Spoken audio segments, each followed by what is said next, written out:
Saludos, comunidad de Oberon. Prepárense, porque hoy vamos a contar 3 relatos que ocurrieron en Ciudad Juárez. No olviden dejar su like y su comentario para saber si están disfrutando de nuestros videos. Gracias por acompañarnos. Los relatos que estamos a punto de contar comienzan ahora.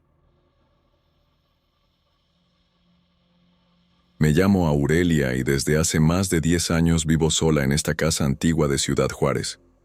Es grande, de esas construidas en los años 60, con cuartos espaciosos y techos altos que ya muestran las grietas del tiempo.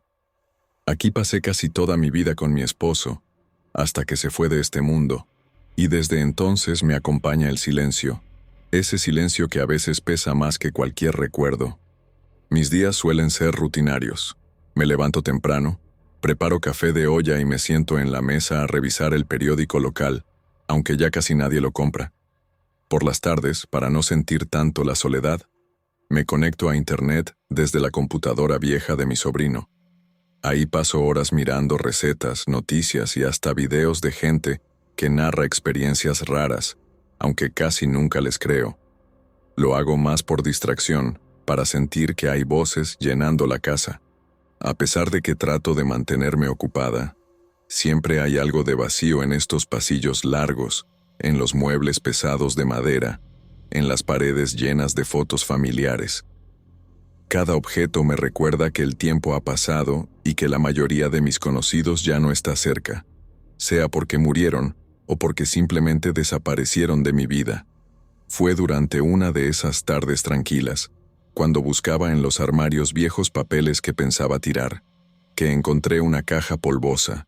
Era de cartón, con las esquinas desgastadas, y al abrirla, el olor a humedad me trajo de golpe a los años 70. Dentro había decenas de fotografías, en blanco y negro, algunas, otras en color ya amarillento. Lo primero que sentí fue nostalgia. Reconocí rostros familiares de la colonia, vecinos que venían a las posadas, gente que alguna vez saludé en la iglesia. Al principio me dio gusto recordar, pero pronto noté algo extraño. Esas personas no habían muerto. Simplemente habían desaparecido de un día para otro. Me quedé pensando, repasando una por una. La señora que vendía tamales en la esquina, el maestro de primaria que siempre me parecía tan serio, un hombre que conocí en una fiesta del barrio. Todos me eran conocidos, y sin embargo, no recordaba haber ido a un solo velorio.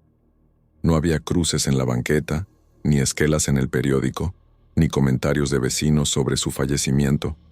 Simplemente dejaron de estar. La incomodidad empezó a crecer dentro de mí. Tomé una de las fotos con las manos temblorosas. En ella aparecían 4 personas sentadas alrededor de una mesa, todos sonrientes, como si compartieran un secreto. Recordaba vagamente haber visto a 2 de ellos en mi juventud, pero no podía ubicar en qué momento dejaron de formar parte de la colonia. Me repetía que quizás mi memoria me estaba jugando una mala pasada.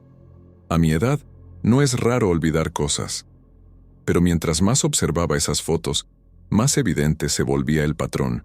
Cada rostro correspondía a alguien que había desaparecido de la vida común, como si se hubiera borrado sin dejar huella. Ese día no pude concentrarme en nada más. Cerré la caja, pero la sensación no se fue. Me quedé con el pensamiento girando una y otra vez. ¿Cómo era posible no recordar funerales, no recordar despedidas?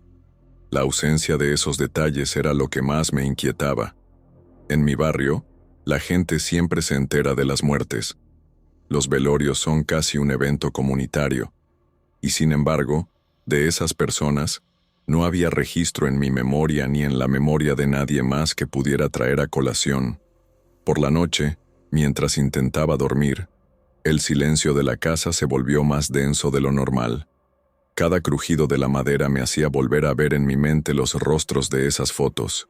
No eran fantasmas, no eran muertos, pero tampoco estaban vivos en mi recuerdo cotidiano. Eran, de alguna manera, figuras suspendidas en un vacío que me era imposible nombrar. A partir de ese hallazgo, algo dentro de mí cambió. Empecé a sentir un peso extraño en los días, como si la caja hubiera abierto no solo memorias olvidadas, sino también una especie de hueco en mi manera de ver a la gente que me rodeaba. Esa noche entendí que mi soledad quizá no era tan simple como creía. Desde que encontré aquella caja de fotos, mi rutina ya no volvió a ser la misma. Intentaba seguir con mis días normales, hacer limpieza, barrer el patio lleno de hojas secas, preparar mis frijoles con arroz. Pero todo lo hacía de manera mecánica. Mi cabeza seguía regresando a los mismos rostros, a las mismas imágenes detenidas en un tiempo que ya no existía. Me sorprendía a mí misma recordando detalles vagos. El olor a pan recién hecho en la tiendita de una de las mujeres, la voz grave de un señor que solía comentar los resultados de los Bravos de Juárez en las tardes de verano. Eran recuerdos pequeños, casi insignificantes, pero me hacían preguntarme cómo era posible que gente tan presente en la vida del barrio simplemente hubiera desaparecido, sin dejar ni una esquela, ni un chisme de velorio, ni una misa de cuerpo presente. Empecé a pensar que tal vez exageraba. Quise convencerme de que se habían mudado, que se habían ido a vivir con parientes a otra ciudad, como suele pasar con tanta gente que cruza El Paso buscando trabajo o una vida distinta. Pero la duda me carcomía, y una parte de mí necesitaba respuestas más concretas. Fue entonces cuando decidí buscar en viejos periódicos. Tenía guardados algunos ejemplares en un armario, de esos que una va acumulando sin razón. Revisé página tras página, buscando obituarios, noticias de accidentes, algo que me confirmara que esas personas habían muerto. Pero nada, los nombres no aparecían en ninguna parte. Con el paso de los días, la obsesión creció. Una tarde incluso pregunté a una vecina ya mayor, la señora Teresa, si recordaba a un hombre de la foto, el que había sido maestro de primaria. Ella me respondió que sí, que lo recordaba bien, pero que nunca supo qué fue de él. Lo curioso fue que, cuando le insistí sobre si había muerto, me dijo que jamás escuchó nada de eso. La conversación me dejó un escalofrío, como si esa ausencia compartida en la memoria tuviera más peso que cualquier confirmación. La inquietud se convirtió en desvelo. En las noches, me costaba conciliar el sueño, y cuando lo lograba, soñaba con rostros borrosos que me miraban fijamente. Sentía que esas personas querían decirme algo, pero al despertar, el mensaje se desvanecía. Empecé a pasar más tiempo frente a la computadora, buscando en registros civiles, en notas viejas digitalizadas, en cualquier rincón de Internet. Pero, igual que en los periódicos, no encontré nada. Era como si nunca hubieran existido oficialmente, y entonces llegó la primera carta. Una mañana, al abrir la puerta para recoger el pan que deja un muchacho en bicicleta, noté un sobre sin remitente entre la correspondencia. Pensé que sería publicidad, pero al abrirlo, me encontré con unas pocas palabras escritas a mano, con letra apretada y temblorosa. Deje las cosas como están. No había firma ni explicación. Al principio creí que era una broma. Algún vecino curioso que me había visto hurgando en recuerdos viejos. Pero los días siguientes llegaron más sobres, siempre sin remitente. Las frases eran parecidas. No siga buscando. No hable de lo que no entiende. Hay cosas que es mejor olvidar. El miedo comenzó a mezclarse con la obsesión. Por un lado, sentía que esas advertencias confirmaban que estaba tocando un tema del que no debía enterarme. Por otro, esa misma sensación me empujaba a seguir adelante, como si ya no pudiera detenerme. Cada carta me hacía sentir vigilada. Miraba por la ventana hacia la calle polvorienta y pensaba que alguien me observaba desde la sombra de los postes o desde un auto estacionado. Las noches se volvieron insoportables. Escuchaba ruidos en la casa, un portazo leve, un crujido que no correspondía al viento, pasos apagados en el pasillo. Intentaba convencerme de que era mi imaginación, pero el cuerpo reacciona antes que la razón. El corazón se me aceleraba, las manos se me helaban, el estómago se encogía. Un día, decidí abrir de nuevo la caja para comprobar si no estaba exagerando. Tomé otra foto al azar y la observé largo rato. En ella aparecía una mujer con un vestido floreado, sentada en un banco de madera. Su mirada se veía tranquila, pero al recordar, entendí que tampoco de ella había sabido nada más allá de la juventud. Otra vez lo mismo. Ausencia sin explicación. Comencé a notar algo en común en varias de las fotos. No solo eran personas conocidas de la colonia. Muchas aparecían en reuniones pequeñas, alrededor de mesas con cuadernos, como si estuvieran en algún tipo de círculo de estudio. Eso me hizo recordar un rumor vago de mi juventud. Se hablaba de un grupo de gente que se reunía para leer sobre temas prohibidos, sobre lo oculto, aunque nunca supe detalles. Siempre pensé que eran habladurías, pero ahora empezaba a creer que quizá había algo de verdad. Cuando esa idea tomó forma en mi cabeza, me invadió una mezcla de terror y curiosidad. ¿Qué clase de estudios eran esos? ¿Qué buscaban? ¿Y por qué todos habían desaparecido de manera tan silenciosa? Las cartas siguieron llegando, cada vez con tono más agresivo. Una de ellas me dijo que si seguía hurgando, lo lamentaría. Otra me advirtió que hay cosas que no se deben nombrar, porque al hacerlo se despiertan. El papel olía raro, como a humedad guardada, y las letras parecían escritas con prisa. Fue entonces cuando empecé a sentir que mi casa ya no era mía, que el aire que respiraba estaba impregnado de una vigilancia invisible. Aunque cerraba puertas y ventanas, la certeza de que alguien o algo estaba pendiente de mis pasos no me dejaba tranquila, y aún así, por más que el miedo me estremeciera, no podía soltar el tema. Algo me arrastraba de manera irracional, como si esas fotos hubieran abierto una herida en mi memoria que necesitaba supurar. Después de semanas recibiendo esas cartas y sintiéndome observada, mi cuerpo empezó a resentirlo. Tenía ojeras profundas, las manos me temblaban al más mínimo ruido y me costaba comer. Cada bocado me sabía metálico, como si el miedo hubiera impregnado hasta el paladar. La caja de fotos seguía en mi recámara, arriba del ropero. Intentaba ignorarla, pero era inútil. Algunas noches, en la oscuridad, me parecía escuchar un leve susurro que provenía de ahí, como si las imágenes me llamaran. A veces soñaba con ellas, los rostros fijos, las miradas inmóviles, y siempre esa sensación de que querían transmitirme algo que yo no alcanzaba a comprender. Una madrugada de insomnio, bajé a la cocina a servirme agua. La casa estaba en silencio, salvo por el ruido lejano de un tren que cruzaba la ciudad. Encendí la luz del pasillo y fue entonces cuando lo vi. En medio de la sala, de pie, estaba uno de los hombres de las fotos. El corazón me golpeó tan fuerte que por un momento pensé que me iba a desmayar ahí mismo. No era una sombra ni una figura borrosa. Lo veía con total claridad, como si hubiera salido de la fotografía intacto. El mismo traje oscuro, el mismo bigote bien recortado, la misma expresión congelada en un tiempo que ya no correspondía al presente. Mis piernas se entumecieron. Sentí la sangre retirarse de mis brazos, como si el cuerpo quisiera abandonar la escena antes que mi conciencia.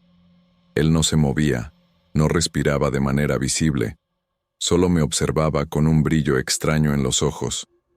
No era una mirada agresiva, pero tampoco era humana en el sentido cotidiano. Era como estar frente a un retrato vivo, detenido en un instante eterno. Quise gritar, pero la voz no salió. La garganta se me cerró de golpe. Todo lo que pude hacer fue sostener la jarra de agua con tanta fuerza que pensé que se me iba a romper entre los dedos. El hombre sonrió levemente, y esa sonrisa me heló hasta los huesos. No había calidez en ella, solo una especie de burla silenciosa, como si supiera que yo había estado hurgando en lo que no debía. Fue entonces cuando escuché, no con los oídos, sino dentro de la cabeza, la advertencia que me transmitió, que debía parar. No lo dijo en palabras claras, no fue un sonido, sino una certeza directa, como un pensamiento ajeno impuesto en mi mente. Sentí que las piernas ya no me respondían. Una debilidad me recorrió de arriba a abajo y tuve que apoyarme en la pared. En un segundo, la figura del hombre se desvaneció frente a mis ojos. No caminó hacia ninguna parte. No se volvió sombra. Simplemente dejó de estar, como si nunca hubiera ocupado ese espacio. El miedo fue tan intenso que el cuerpo no soportó más. Todo giró a mi alrededor. La jarra cayó al suelo y escuché cómo el vidrio se rompía en pedazos. Después, un vacío negro. Desperté horas más tarde en el mismo suelo frío de la sala. La luz del amanecer entraba por las cortinas y el reloj marcaba casi las 7. Me dolía la cabeza como si me hubiera golpeado, y el cuerpo entero me pesaba. Lo más perturbador fue comprobar que no había ni un solo rastro del hombre. No había huellas, no había sombra. El agua derramada de la jarra ya estaba seca en el piso, pero fuera de eso, nada. Quise convencerme de que había sido un sueño, un desmayo mezclado con alucinación. Pero en el fondo sabía que no era así. Lo había visto de pie en mi sala con la misma claridad con la que ahora veía los muebles alrededor. Y lo peor fue recordar la manera en que me transmitió aquella palabra dentro de la mente: parar. Durante el resto del día, me sentí fuera de mí. Caminaba por la casa y tenía la impresión de que alguien iba detrás de mí, aunque al voltear no hubiera nada. El reflejo de los espejos me incomodaba, como si fueran capaces de mostrar más de lo que debía. Cada rincón parecía esconder un testigo invisible. Intenté rezar frente al altar de la Virgen que tengo en la sala. Encendí una veladora y pedí claridad, pero incluso mientras rezaba, la sensación de vigilancia se intensificaba, como si lo que fuera que había entrado en mi casa se molestara con cada palabra de fe. Esa noche no pude dormir. Cada vez que cerraba los ojos, veía de nuevo al hombre de pie, con esa sonrisa helada y esa mirada fija. Y aunque ya no estaba ahí físicamente, su presencia se había quedado impregnada en la casa, como un eco imposible de callar. Fue en ese momento cuando entendí que la caja no solo contenía recuerdos olvidados, sino también una conexión con algo que nunca debí tocar. Después de aquella madrugada en que vi al hombre de la foto en mi sala, nada volvió a sentirse normal en mi vida. El simple hecho de despertar en esa casa ya me provocaba ansiedad. Caminaba por los pasillos, y era como si las paredes respiraran conmigo, como si cada rincón guardara un testigo silencioso de mis pasos.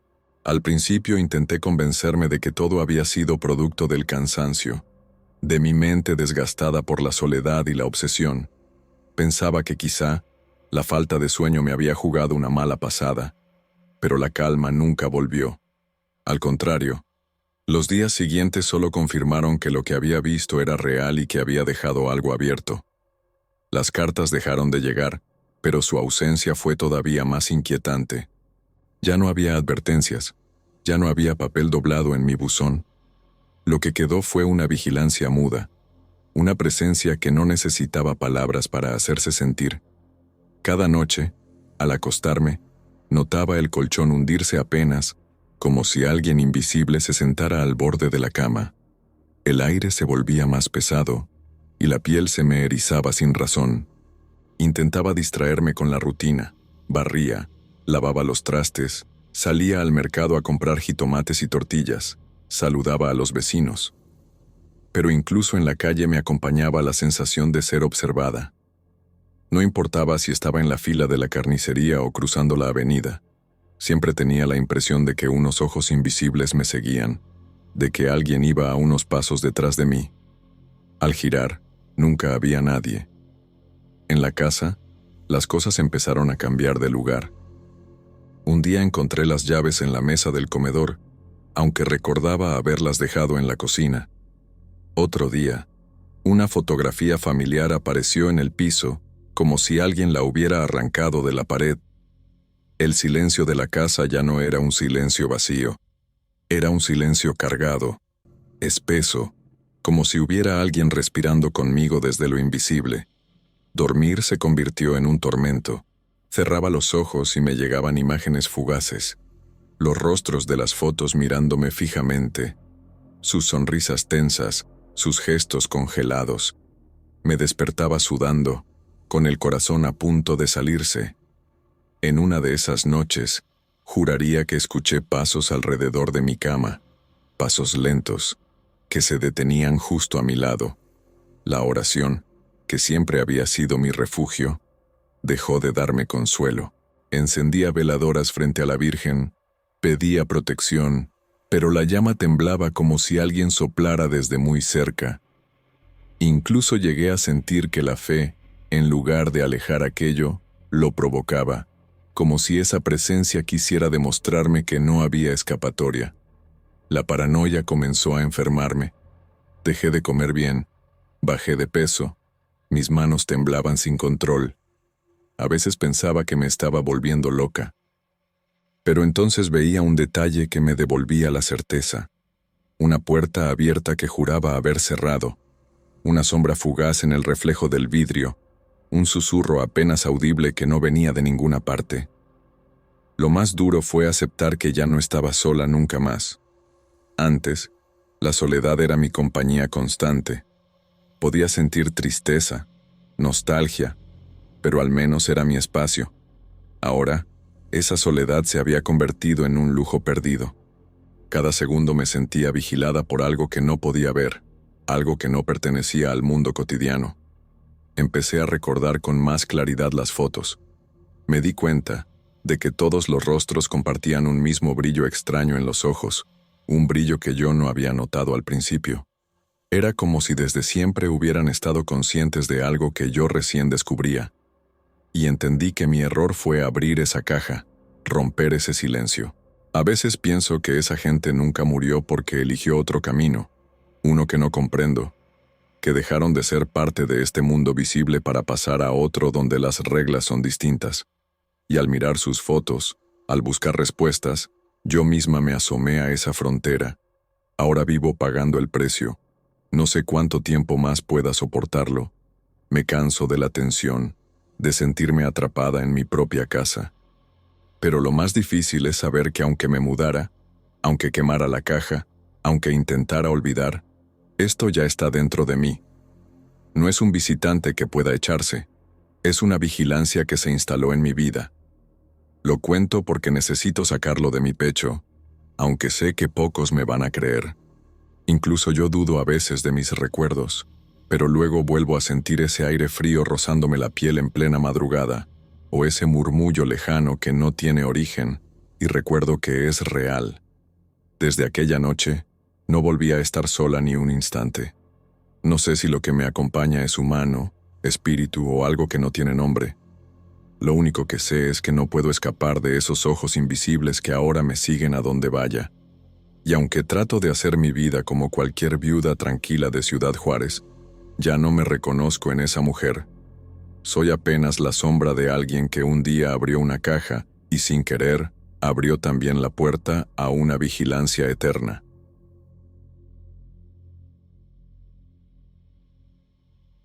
Me llamo Tiago y tengo 18 años ahora, pero lo que voy a contar pasó cuando tenía 17, hace apenas un año, en mi último año de preparatoria aquí en Ciudad Juárez.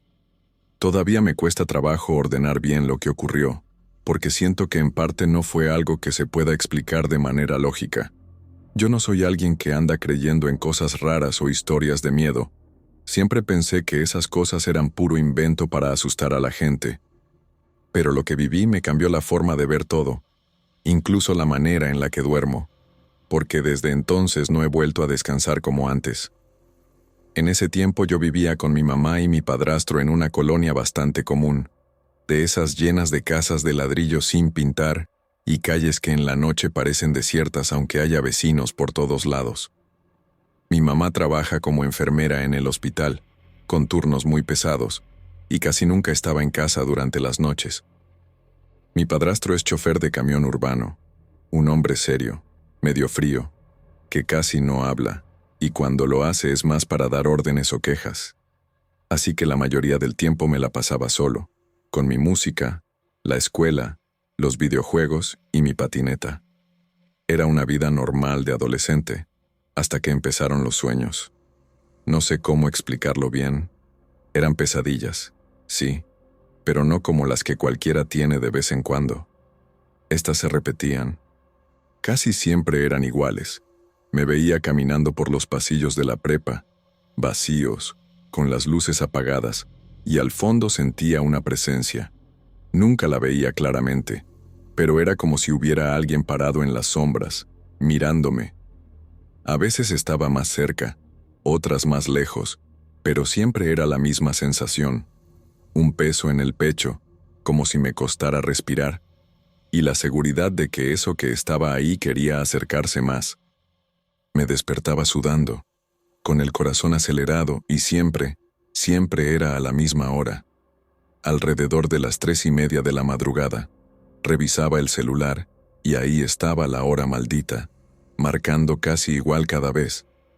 Al principio pensé que era estrés de los exámenes, de la presión por terminar la prepa, pero pronto me di cuenta de que había algo más, porque aunque tratara de distraerme durante el día, esa sensación me acompañaba. Iba caminando a la tienda y sentía que alguien estaba detrás. Me miraba en el espejo del baño, y por un segundo pensaba que algo se movía en la esquina. Hasta en el salón, con todos los compañeros, tenía la impresión de que en cualquier momento iba a ver ese mismo pasillo vacío del sueño. Recuerdo muy bien un día que me marcó. Una maestra nos pidió a mí y a otro compañero que le ayudáramos a mover unas cajas viejas que estaban arrumbadas en un salón que casi no se usaba. Eran cajas con papeles, exámenes antiguos, cosas que parecían llevar años ahí. Mientras acomodábamos, una de las cajas se rompió y varias libretas y cuadernos cayeron al piso. Entre todo eso había uno que me llamó la atención. Un cuaderno de pasta negra, bastante gastado, con manchas de humedad. No sé por qué lo tomé, pero algo me hizo abrirlo. Las primeras páginas parecían apuntes cualquiera, con nombres, fechas, frases cortas. Pero después empecé a leer y se me heló la sangre. Alguien había escrito ahí sobre sueños con una presencia oscura. La forma en que lo describía era casi idéntica a lo que yo estaba viviendo. Los pasillos solitarios, la sensación de ahogo, la hora de la madrugada en la que despertaba. Era como si alguien hubiera estado escribiendo mi vida actual, solo que esas notas tenían la fecha de 10 años atrás. Me quedé en shock. Seguí leyendo y encontré dibujos raros, símbolos hechos con pluma, frases como si fueran rezos o instrucciones. El dueño de ese cuaderno hablaba de rituales que hacía para tratar de controlar lo que veía en sueños. Contaba que encendía velas, que escribía símbolos en el suelo, que intentaba comunicarse con lo que fuera que lo perseguía. No pude evitar pensar que era una broma, que quizá algún chavo aburrido de esa época escribió eso para asustar a quien lo encontrara después. Pero había demasiadas coincidencias con lo que yo estaba viviendo, tantas que me provocó un miedo real. Guardé el cuaderno en mi mochila sin que nadie me viera. No sé por qué lo hice. Simplemente sentí que debía llevármelo. Esa misma noche lo abrí en mi cuarto, con la lámpara encendida, y lo leí casi completo. Las palabras del desconocido parecían escritas para mí, como si hubiera sabido que un día yo iba a pasar por lo mismo. Decía que al principio los sueños eran soportables, pero que después la entidad se volvía más fuerte, más insistente, hasta aparecer también durante el día. Decía que no era solo imaginación, que había algo real que quería entrar en su vida. Lo peor de todo fue que, después de leerlo, esa noche el sueño cambió. Ya no era solo la presencia al fondo del pasillo. Ahora la sentí más cerca, casi al lado. No la vi, pero escuché una especie de respiración detrás de mí. Me desperté de golpe y estuve un buen rato sin atreverme a moverme, mirando la oscuridad de mi cuarto como si en cualquier momento fuera a ver a alguien parado ahí. Desde ese día el cuaderno se volvió una obsesión. Lo llevaba a todos lados, lo escondía de mi mamá y de mi padrastro porque sabía que me lo iban a quitar. Empecé a notar que en la parte de atrás había páginas arrancadas, como si alguien las hubiera quitado a propósito. Eso me hizo pensar que quizás había algo más, algo que el dueño no quería que otros vieran. No sabía quién había escrito ese cuaderno, pero dentro mencionaba algunas cosas de la prepa, como maestros y salones que todavía existían. Eso me dio una pista. Debía ser alguien que había estudiado ahí mismo años antes que yo. Desde ese momento me puse como objetivo descubrir quién había sido. Tenía que saber por qué sus sueños eran idénticos a los míos, y sobre todo, si había encontrado alguna manera de escapar de esa cosa que nos perseguía en la oscuridad. Después de unos días con el cuaderno en mi poder, mi vida empezó a girar alrededor de él. No podía dejar de pensar en las páginas que había leído, en los símbolos y en la manera casi desesperada en la que aquel desconocido relataba sus noches. Era como leer una copia adelantada de lo que me estaba pasando, y esa coincidencia me tenía con la cabeza hecha un nudo. Me propuse encontrar al dueño. Lo primero que hice fue fijarme bien en las fechas de los escritos. La mayoría tenían como encabezado los años 2012 y 2013. Eso significaba que quien lo había escrito debía tener ahora unos 27 o 28 años. En una de las páginas mencionaba a un maestro de matemáticas con el que todavía yo tenía clases. Ese detalle me dio valor para preguntar. Una tarde, al salir de la clase, me acerqué al profesor y le comenté que había encontrado un cuaderno viejo en la bodega de la escuela. Le pregunté si recordaba a quién podía pertenecer. Él se quedó pensativo y después dijo que en esa época había un alumno muy aplicado, pero callado, que siempre llevaba un cuaderno negro. Lo nombró como Fernando. Sentí un escalofrío en el estómago, porque por primera vez ese objeto misterioso tenía un nombre humano detrás. Durante varios días pregunté a otros maestros más viejos. Algunos dijeron que Fernando había sido un alumno solitario, que no se juntaba mucho con los demás y que después de terminar la prepa, simplemente desapareció del mapa. Nadie supo decirme en qué trabajaba o qué había hecho de su vida. Una maestra, después de pensarlo un poco, me comentó que creía que todavía vivía en una colonia lejana, en una casa de su abuela. Esa fue la primera pista concreta que tuve. Conseguí la dirección preguntando varias veces, y aunque me dio miedo, la anoté en una hoja de mi libreta. Durante días la guardé en mi mochila, sin atreverme a ir. Pero las noches se hacían cada vez peores. Los sueños ya no eran solo pasillos oscuros. Empecé a soñar que estaba en mi propio cuarto y que alguien estaba parado en la esquina, en la parte más oscura, mirándome sin moverse. Cada vez que despertaba, sentía el mismo frío y la misma presión en el pecho, como si esa cosa hubiera estado de verdad conmigo. Fue ese miedo el que me hizo tomar la decisión de ir a buscarlo. Una tarde de sábado, cuando mi mamá estaba en turno nocturno y mi padrastro se había ido con unos amigos, tomé mi patineta y me lancé hacia la dirección que tenía anotada. No conocía bien esa parte de Juárez.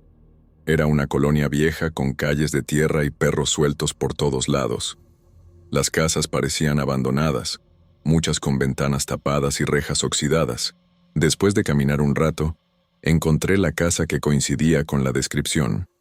Un portón verde descascarado y paredes despintadas. Toqué varias veces y sentí que el corazón se me iba a salir.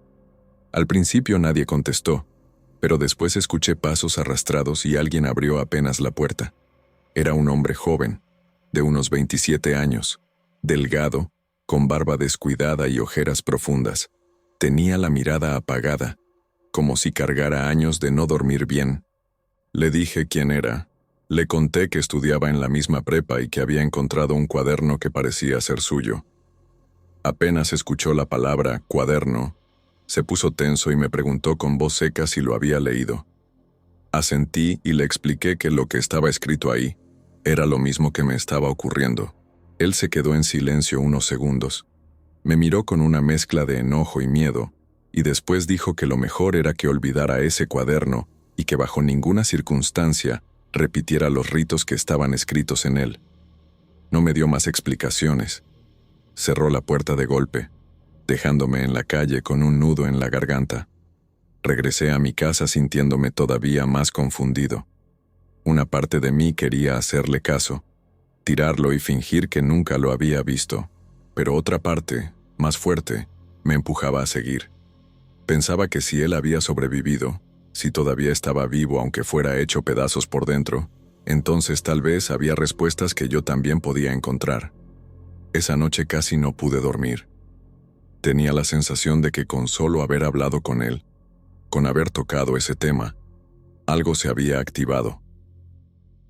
Soñé que estaba frente a su misma casa y que del portón verde se asomaban dos manos negras, huesudas, como si quisieran abrirlo desde dentro. Me desperté jadeando, con un sabor metálico en la boca como si hubiera sangrado. Revisé el espejo y tenía el labio mordido, pero juro que no recordaba haberme lastimado dormido. El cuaderno se convirtió en un peso insoportable. Lo abría cada día, repasando cada palabra, cada símbolo. Y al mismo tiempo recordaba las palabras de Fernando, su advertencia seca de que no debía replicar los ritos. Pero cuanto más me repetía esa advertencia en mi cabeza, más sentía la necesidad de hacerlo. Lo que más me angustiaba era que en el fondo sabía que él había vivido lo mismo.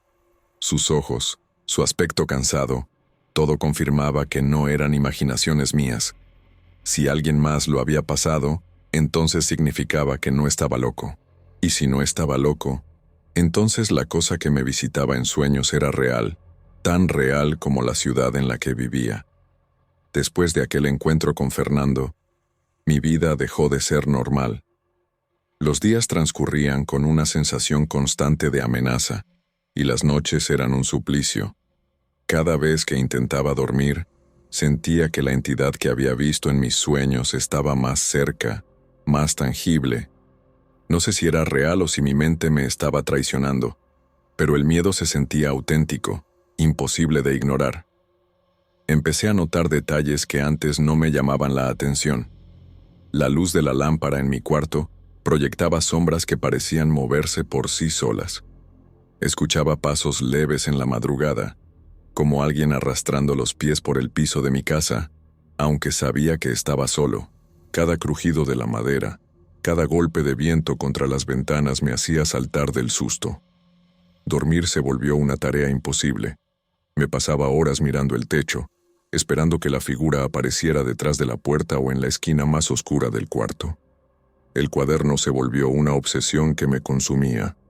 Lo leía una y otra vez, repasando los símbolos, los ritos, los detalles que Fernando había escrito sobre sus sueños. No había noche en que no lo abriera, aunque sabía que cada palabra que leía me acercaba más a algo que no entendía. Era una mezcla de miedo y fascinación. Por un lado, me aterraba lo que podría ocurrir si intentaba replicar los ritos. Por otro, sentía que eran la única forma de protegerme. Un día, sin poder resistirme, empecé a imitar algunos pequeños detalles de los rituales que estaban en el cuaderno. Encendí velas en el cuarto, dibujé símbolos en un cuaderno en blanco y traté de repetir frases que él había escrito. Al principio, nada parecía suceder, pero pronto noté cambios que me hicieron pensar que había algo más. La temperatura del cuarto bajaba repentinamente, incluso con la ventana cerrada. Sombras que antes parecían estáticas comenzaron a moverse, casi imperceptibles, alrededor de las paredes. Y siempre había un peso en el pecho que se intensificaba cuando la luz de las velas se apagaba. Comencé a sentirme aislado.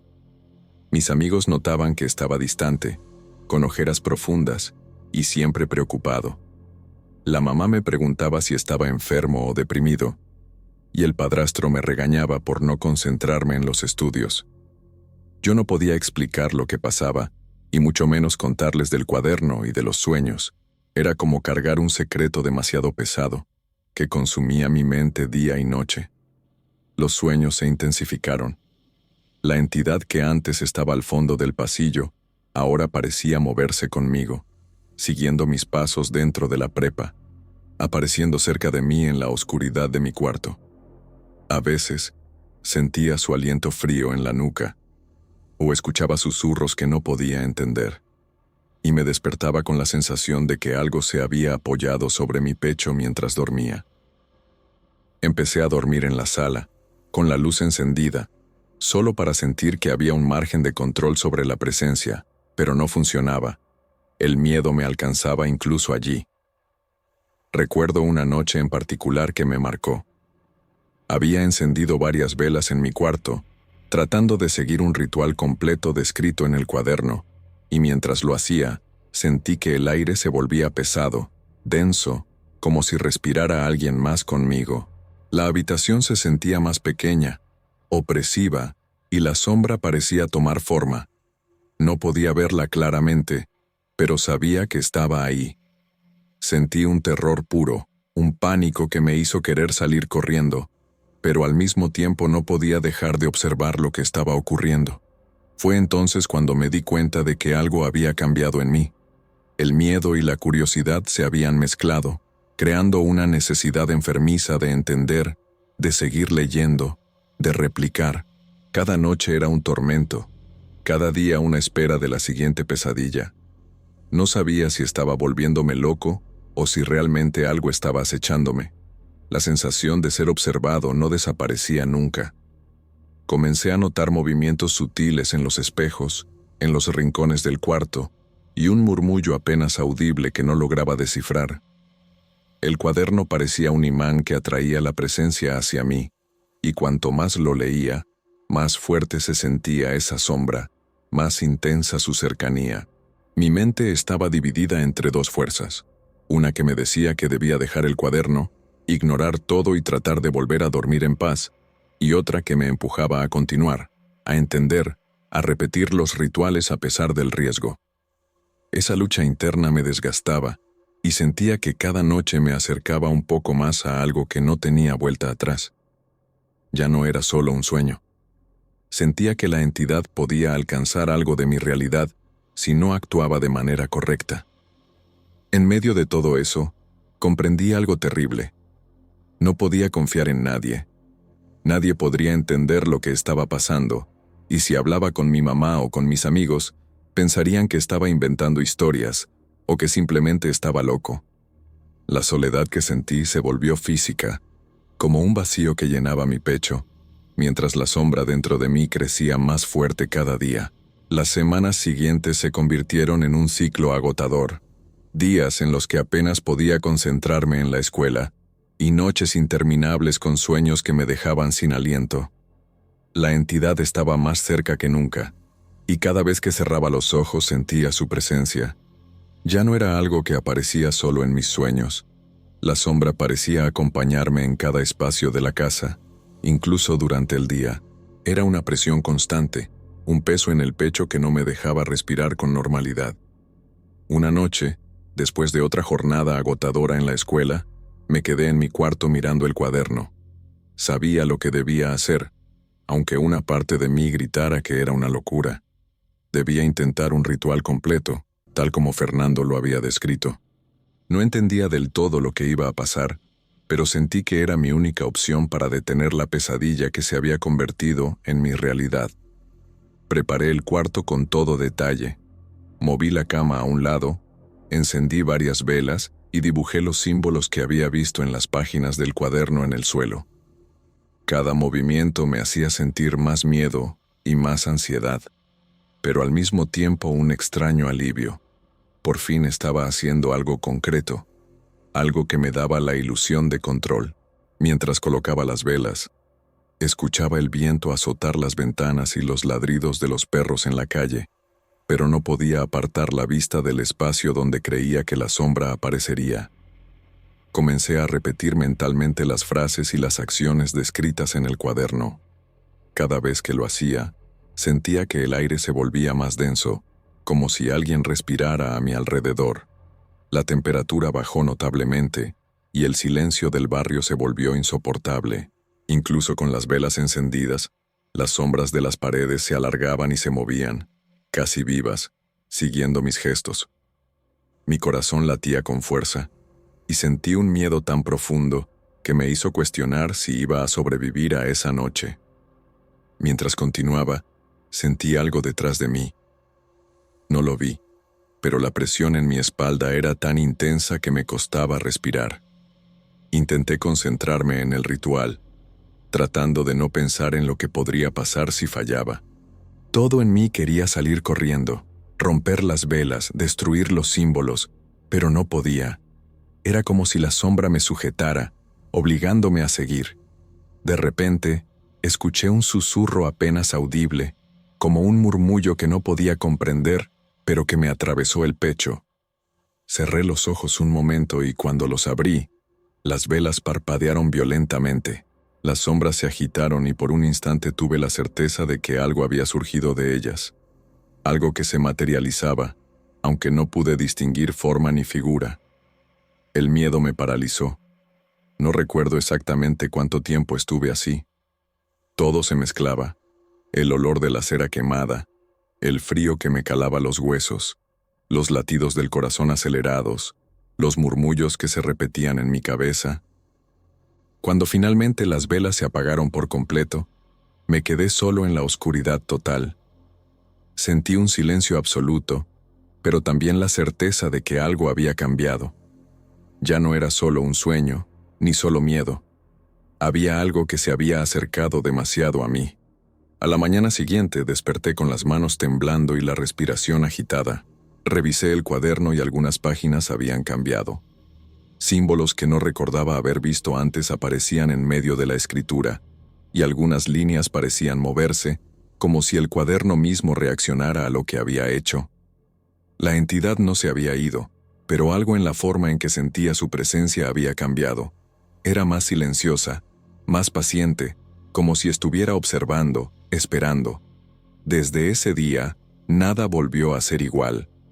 Duermo con las luces encendidas y nunca cierro completamente la puerta de mi cuarto. Evito hablar con alguien sobre lo que pasó, porque sé que nadie me creerá. A veces siento que la sombra me sigue incluso en los lugares iluminados, y otras veces la encuentro solo en mis sueños, mirándome desde la esquina del pasillo. No sé si logré liberarme o si, en realidad, me acerqué aún más a lo que no entiendo. El cuaderno sigue conmigo, y cada tanto lo hojeo, sin atreverme a repetir los ritos, pero con la sensación de que algo en él cambia según lo que hago o lo que pienso. No hay certeza, no hay explicación clara, solo la conciencia de que algo más grande me observa, y que mi vida ya no volverá a ser la misma.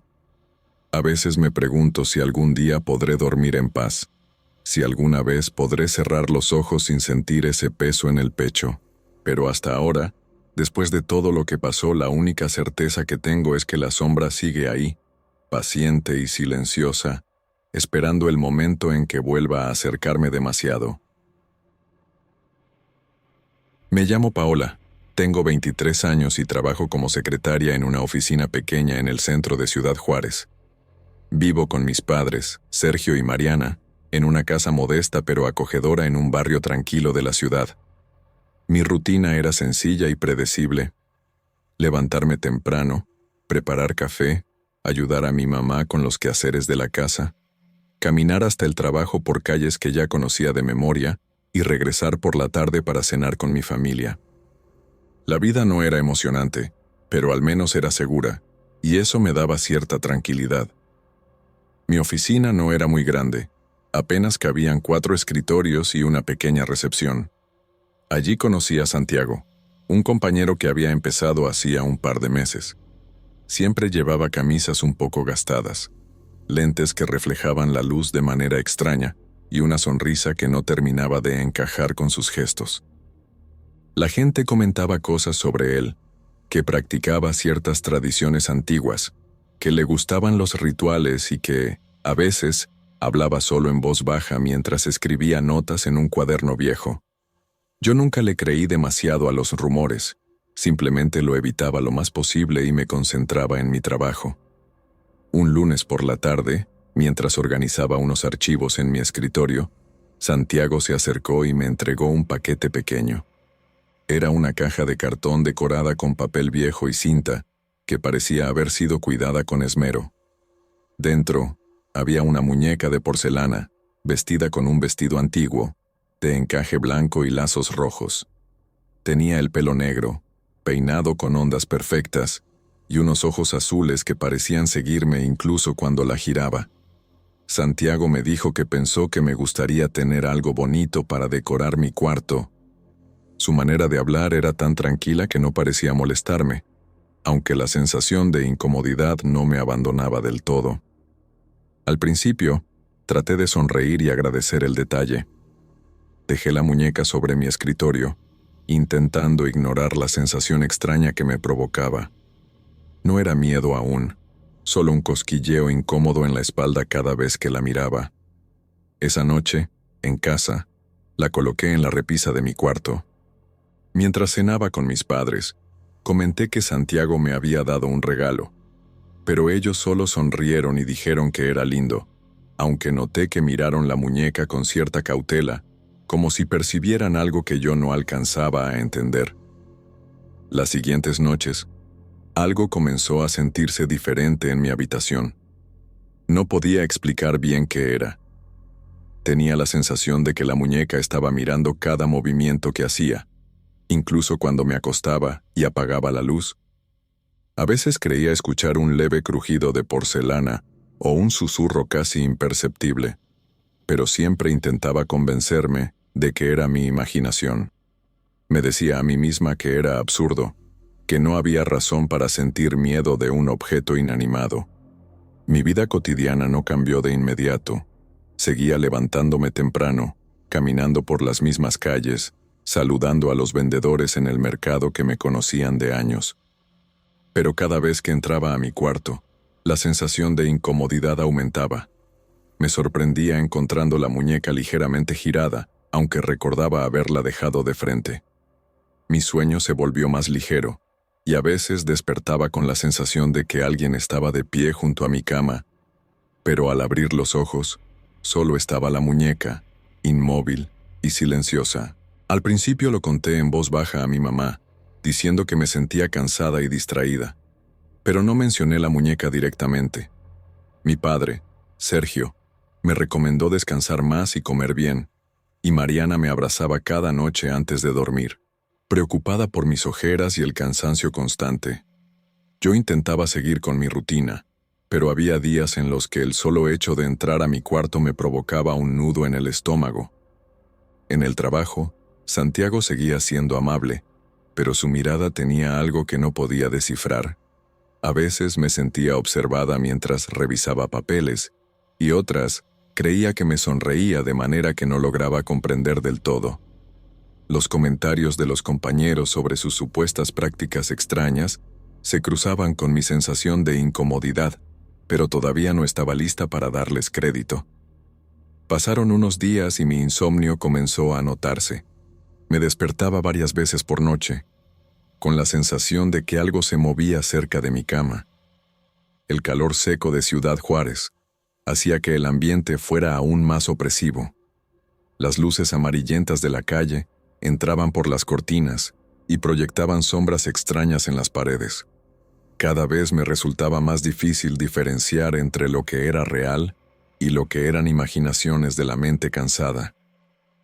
El regalo que al principio me había parecido extraño empezó a transformarse en una presencia silenciosa que me acompañaba a todas partes dentro de mi casa. No sabía cómo enfrentar esa sensación, pero cada noche crecía mi ansiedad y mi miedo, y yo seguía intentando convencerme de que todo era normal, que solo era una muñeca y que Santiago no podía haber querido hacerme daño.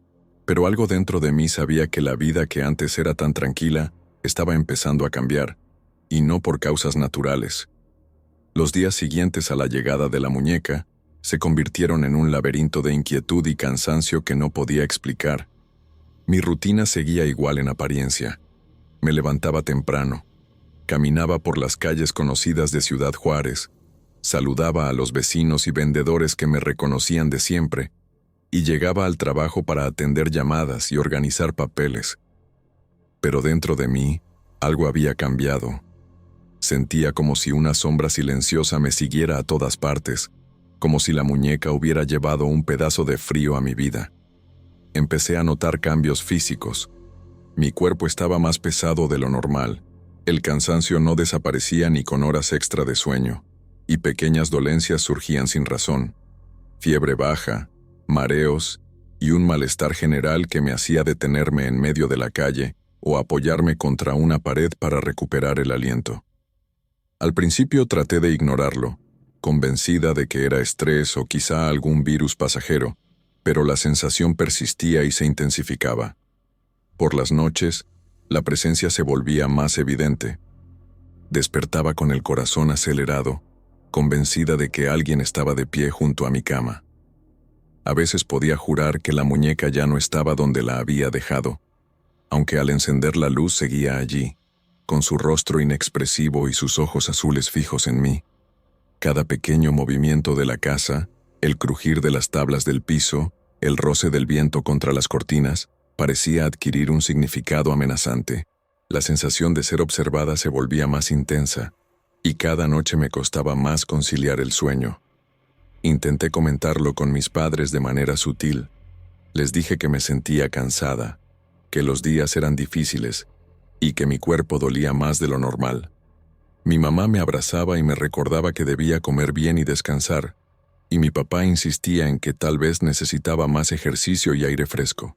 No mencioné la muñeca, no estaba lista para que alguien pensara que estaba inventando cosas. Aún así, sus miradas, aunque tranquilizadoras, parecían percibir algo que yo no quería admitir ni a mí misma. En el trabajo, Santiago continuaba con su sonrisa tranquila, pero ahora sentía que su presencia tenía un peso diferente. Cada vez que pasaba cerca de mí, un escalofrío recorría mi espalda, aunque intentaba fingir normalidad. Los rumores sobre sus prácticas extrañas volvieron a cruzar mi mente con fuerza, pero no podía aceptar que alguien pudiera desearme un daño tan directo.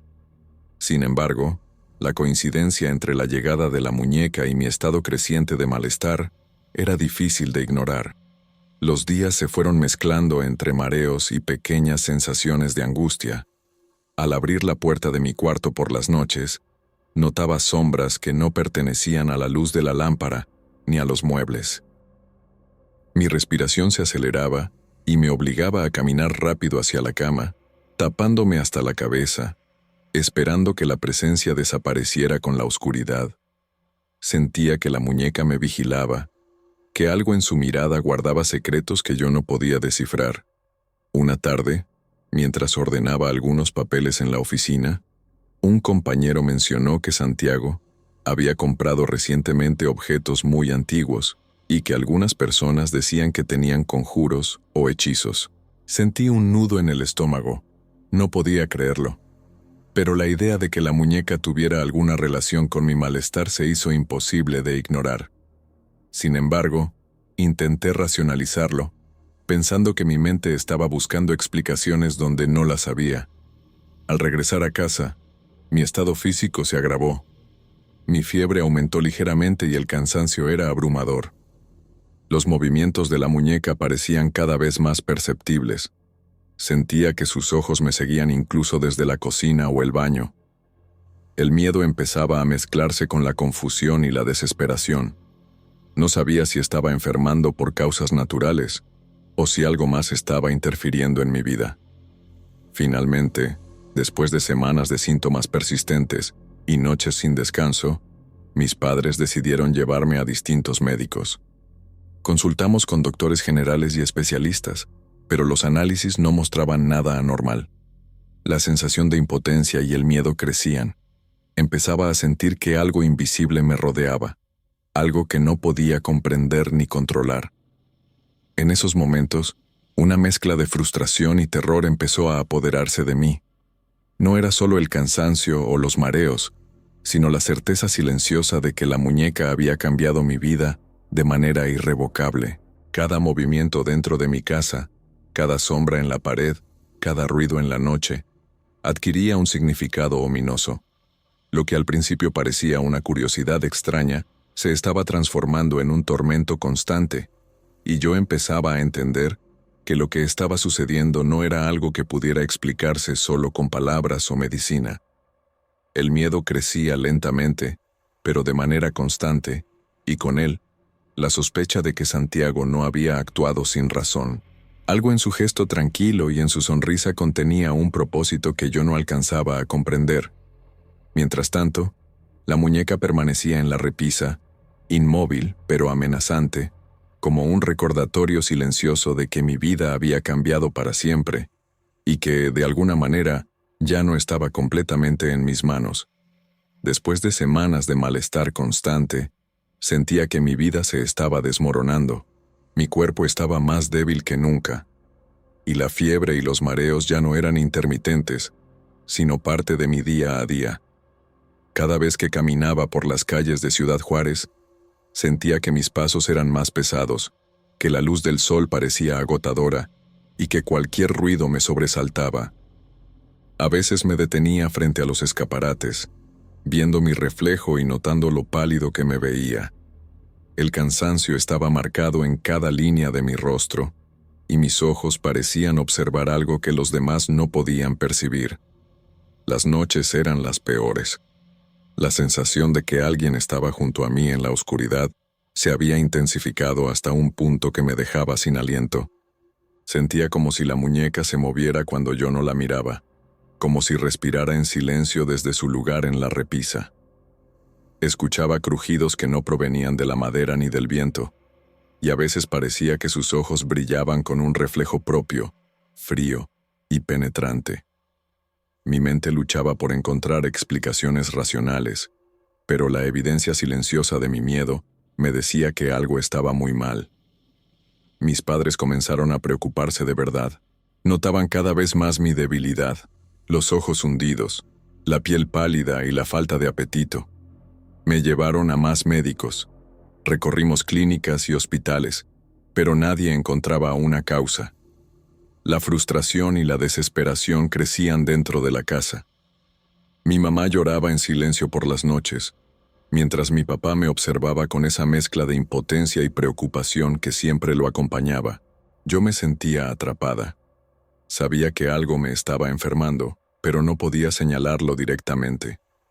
No podía decir que la muñeca, ese regalo que al principio había parecido inocente, estaba destruyendo mi salud. Una tarde, después de despertar con un mareo intenso, encontré a la muñeca ligeramente inclinada hacia mí. No había viento ni nada que explicara el movimiento. Mi corazón comenzó a latir con fuerza y un frío recorrió mi espalda. Esa misma tarde, decidimos, finalmente, buscar a un familiar más viejo, tío Leandro, que conocía sobre asuntos espirituales y tradiciones antiguas. Mis padres me llevaron a su casa y él me observó con detenimiento. No le mencioné la muñeca, solo describí los síntomas y la sensación constante de ser vigilada. Tío Leandro viejo escuchó atentamente y preguntó sobre objetos recientes que hubieran entrado a mi hogar, sin que yo mencionara la muñeca por su nombre. Tras algunos silencios y observaciones, confirmó lo que mi instinto ya me decía. Un objeto en la casa estaba afectando mi bienestar. Explicó que algunas personas, con conocimientos que no comprendía completamente, podían enviar energías negativas a través de objetos, y que debía identificarse y neutralizarse la fuente. La manera en que lo dijo me hizo temblar. No había duda de que la muñeca era más que un simple regalo. A partir de ese momento, cada movimiento dentro de la casa se volvió una prueba. Sentía que cada sombra podía esconder un peligro, que cada crujido era un aviso, y que la muñeca estaba siempre atenta. No era paranoia, era algo más profundo, algo que llenaba el aire y que pesaba sobre mí. Las noches eran interminables, despertaba sudando, con la sensación de que alguien se acercaba a mi cama y se detenía justo al borde de mis pies. Cada vez que me incorporaba, no había nadie, pero la muñeca permanecía allí, inmóvil, con sus ojos azules fijos en mí. El trabajo se volvió un desafío adicional. Santiago seguía presente, con la misma sonrisa tranquila, como si nada estuviera sucediendo. Cada vez que cruzaba mi camino, un escalofrío recorría mi cuerpo, y los rumores sobre sus prácticas retornaban a mi mente con fuerza. ¿Por qué alguien querría hacer daño a otra persona de manera tan silenciosa y precisa? No podía comprenderlo, pero la evidencia silenciosa de mi miedo y enfermedad se lo decía todo. Con cada día que pasaba, mis emociones se volvían más intensas: frustración, miedo, ansiedad y una sensación creciente de impotencia. Me sentía atrapada dentro de mi propia casa, observando cómo mi cuerpo y mi mente eran lentamente consumidos. Mis padres, aunque intentaban mantener la calma, empezaban a mostrar signos de desesperación.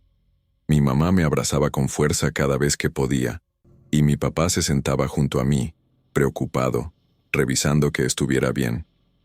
Yo no podía confesar que el verdadero motivo de mi miedo estaba frente a mí, quieto y silencioso sobre la repisa. La muñeca había cambiado mi vida. Lo que comenzó como un regalo extraño se había transformado en un símbolo de mi fragilidad y de la presencia de algo que no podía controlar. Cada sonido, cada sombra, cada movimiento de la casa se volvía un recordatorio de que algo estaba actuando en mi contra y yo no tenía forma de escapar. El terror psicológico crecía día a día, mezclándose con el dolor físico y la desesperanza, y la certeza de que no estaba sola se volvía ineludible. Después de la visita de mi tío más viejo, la atmósfera en la casa cambió de manera perceptible, aunque no de la forma exacta que había imaginado. Había esperado una especie de alivio inmediato, como si la tensión acumulada se disipara con solo su presencia, pero la realidad era más sutil, más profunda. Sabía que algo debía hacerse para detener lo que me estaba afectando, para poner un límite a la sensación constante de vigilancia y malestar que había invadido mi vida, pero no estaba preparada para enfrentar la realidad completa. Cada vez que mis ojos se posaban en la muñeca, sentía un peso invisible sobre mis hombros, una presión fría y silenciosa que me recordaba que mi vida había sido tocada por algo que no comprendía del todo, algo que se había infiltrado lentamente en mi rutina y en mi mente sin pedir permiso. Tío Leandro me indicó cuidadosamente cómo debía actuar. Sus movimientos eran lentos y deliberados, medidos con precisión, y su voz permanecía serena mientras me pedía que señalara todos los objetos recientes que habían entrado en la casa. No mencionó la muñeca directamente, y yo obedecí, señalando con un gesto nervioso y tembloroso los objetos mientras él observaba mi reacción, con una calma inquietante. Luego, comenzó a preparar un pequeño ritual tradicional, colocando hierbas secas, encendiendo velas y pronunciando palabras que yo apenas podía comprender, pero cuya intención parecía clara, intensa y enfocada. Limpiar, purificar y neutralizar la energía negativa que me había estado afectando. Mi corazón latía con fuerza desbordada, y sentía que cada golpe me empujaba hacia un límite que no había experimentado antes. Era como si todo mi cuerpo se preparara para confrontar algo mucho más grande que yo. Algo que había estado creciendo silenciosamente mientras yo sufría en soledad, sintiendo cada crujido de la casa y cada sombra que se movía en la periferia de mi visión. Esa noche, mientras el pariente realizaba el ritual, la muñeca parecía observarme más intensamente que nunca. Cada movimiento de la llama de la vela proyectaba sombras largas y extrañas sobre las paredes, creando figuras que casi parecían moverse con voluntad propia. Por un momento, creí escuchar un susurro detrás de mí, un hilo de voz tan sutil que no estaba segura de si realmente existía, pero que parecía surgir de la porcelana misma. La ansiedad y el miedo se mezclaban en mi pecho con una especie de alivio. Finalmente alguien reconocía que no estaba loca, que lo que sentía tenía un origen real y tangible, y que podía ser enfrentado de alguna manera, aunque fuera parcial. Cada gesto de tío Leandro, cada palabra del ritual, reforzaba la certeza de que estaba lidiando con algo que trascendía lo visible, que había estado afectando no solo mi cuerpo, sino también mi mente y mi percepción de la realidad, y que ahora, por primera vez, alguien más entendía el peso de lo que yo había vivido. Mis padres me acompañaban en silencio, sosteniendo mis manos, compartiendo mi miedo y mi desesperación. Nunca me había sentido tan vulnerable. La fiebre y el agotamiento físico se mezclaban con un terror psicológico que me dejaba paralizada, incapaz de moverme con facilidad. Cada vez que intentaba mirar directamente a la muñeca, sentía que sus ojos seguían mis movimientos, implacables, como si supieran que algo estaba en juego. Tío Leandro terminó su ritual con calma, moviéndose con cuidado entre las velas y las hierbas mientras sus manos trazaban gestos precisos, llenos de intención. Nos explicó con voz serena pero firme que la muñeca debía ser aislada, colocada en un lugar seguro y tratada con respeto, sin que nadie la tocara de manera imprudente, y que nunca podría garantizar que la presencia desapareciera por completo. Sus palabras crearon un alivio inmediato dentro de mí, aunque era un alivio tenue, frágil, porque el ambiente seguía cargado de una sensación invisible, densa, como si el aire mismo guardara las semanas de tensión y miedo que habíamos vivido. Cada respiración parecía impregnada de esa presión silenciosa, y aunque el ritual había terminado, yo no podía dejar de sentir que algo persistía, acechando de manera sutil. Los días siguientes fueron de recuperación gradual, marcada por pequeños avances y momentos de cautela. Mi cuerpo empezó a responder lentamente, la fiebre cedió, los mareos disminuyeron y la energía volvió a recorrer mis brazos y piernas, aunque con delicadeza, como si aún necesitara acostumbrarse a moverse con normalidad. Sin embargo, la sensación de inquietud, ese hormigueo constante que no podía nombrar, nunca desapareció del todo. Cada noche, al entrar a mi cuarto, sentía que la atmósfera estaba ligeramente cargada, y al mirar la repisa, la muñeca permanecía en su lugar, inmóvil pero penetrante, con esos ojos azules que parecían ver más allá de la habitación. Ya no sentía el terror absoluto que me había mantenido paralizada semanas atrás, pero un escalofrío constante me recorría la espalda, recordándome que algo en mi vida había cambiado para siempre, que mi percepción del hogar y de la seguridad se había modificado de manera irreversible. Mis padres intentaban mantener la normalidad, hablando con calma, sonriendo y preparando la comida como antes, pero era imposible ignorar la tensión que seguía flotando en el aire. Cada paso sobre el piso de madera, cada crujido tenue, cada sonido aislado de la casa parecía adquirir un significado que yo no podía descifrar por completo. Incluso la luz que entraba por las cortinas, proyectando sombras suaves sobre las paredes, parecía estar cargada de mensajes invisibles, recordándome que la rutina no había recuperado del todo su inocencia. Sentía, en lo más profundo de mi mente, que aunque mi cuerpo respondiera y mi salud física mejorara, la experiencia había dejado una huella imborrable en mi interior, un recordatorio silencioso de que la vida puede cambiar de manera inesperada y oscura, que ciertos eventos pueden invadir nuestro espacio y nuestra mente sin que tengamos ningún control sobre ello, y que algunas presencias, aunque invisibles, nunca desaparecen por completo. Santiago continuaba yendo a la oficina, siempre con la misma calma en su andar, con esa manera tranquila de colocar los papeles sobre el escritorio y mirar a los compañeros sin que pareciera interesarse demasiado en nada.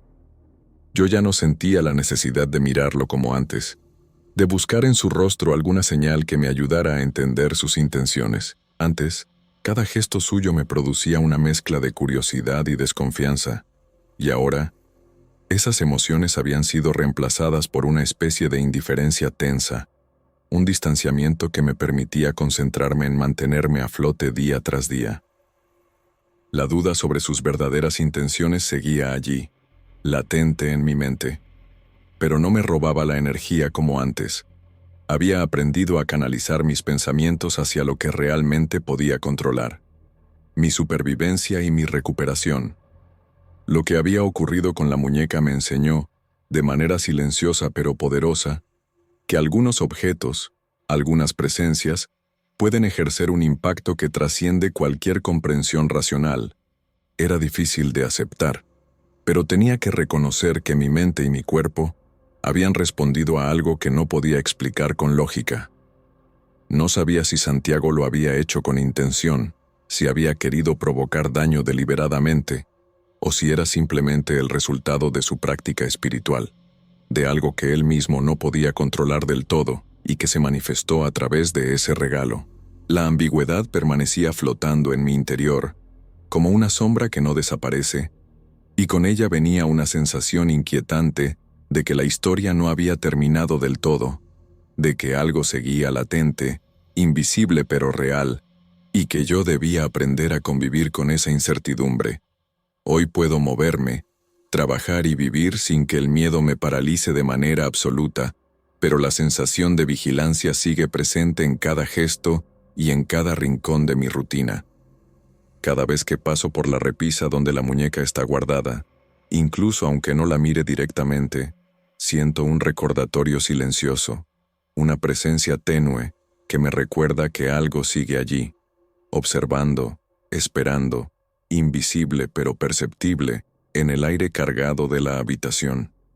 Aprendí a vivir con ello, a aceptar que no todo puede explicarse con palabras o razonamientos, y que algunas experiencias no ofrecen un cierre completo ni una respuesta definitiva.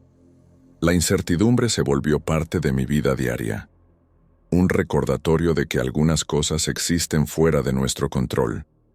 En mi caso, la muñeca de porcelana se convirtió en un símbolo silencioso y permanente de aquello que no podemos dominar ni entender del todo, y de cómo ciertos recuerdos, miedos y presencias pueden permanecer con nosotros, marcando nuestra percepción del mundo de manera sutil pero constante.